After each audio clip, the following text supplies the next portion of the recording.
few years ago, I had a nightmare client. All of the things that I feared about being a freelancer started to come true. Late evening requests, questioning my prices, constantly changing their mind. It literally drove me to the brink of insanity. What was I doing? Why had I traded in my easy 9-to-5 for the stress of running my own business, when every day all I wanted to do was burn my business to the ground? Thankfully, I didn't end up burning it to the ground, and after it was all said and done, I realized the past, inexperienced Julia made 3 big mistakes to lead to this nightmare situation. But what are those mistakes, and what can you do to avoid them? To find out, let's go through my current process for finding and working with dream clients, so you can see exactly how it's done right while helping you avoid those business-killing mistakes. Let's set the stage. I have just finished up a discovery call with a potential website client, and it seems like it's a great fit. Past Julia would have immediately thrown together a random proposal using a template I found on Google because I desperately wanted a yes and to just get started on the project right away. Not so fast. The proposal is crucial, so don't rush it.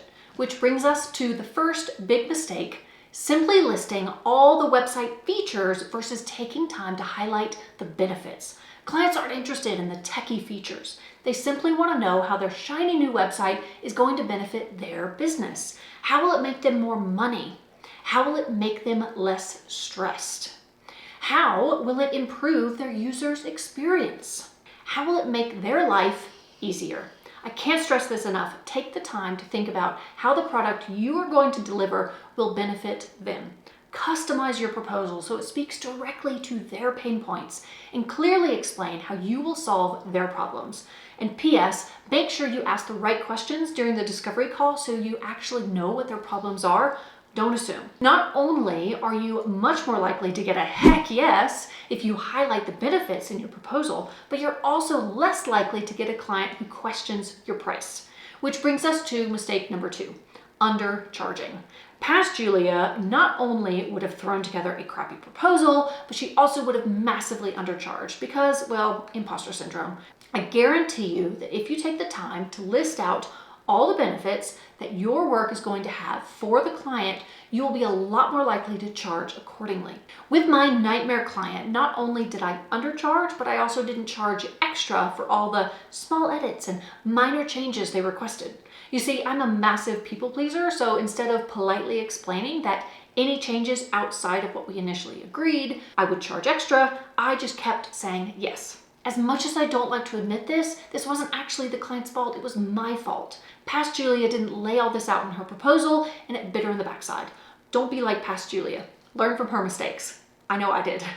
Be sure to add a section in your proposal that clearly states what's included and what's excluded, and how you'll charge for any add-on requests. Set those expectations early, and I guarantee you'll set yourself and your client up for success. Which brings us to the third and final mistake: not setting boundaries. At the end of the day, as a freelancer, we are running our own businesses, and we desperately want it to succeed. So we constantly break our own boundaries and think to ourselves, just this once.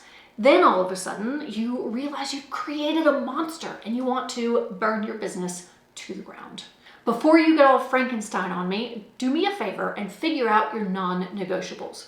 Figure out how, and more importantly, when you will communicate with your clients. How will they contact you? What are your working hours? Once you've figured those out, communicate them clearly from the beginning and stick to them. Past Julia worked 24/7 and she was miserable. Don't trade in your 9-to-5 for a 6 to midnight. You've decided to freelance and start your own business for a reason, and I reckon it's not to work all the time for nightmare clients. Know your why, and if you don't know your why, check this out.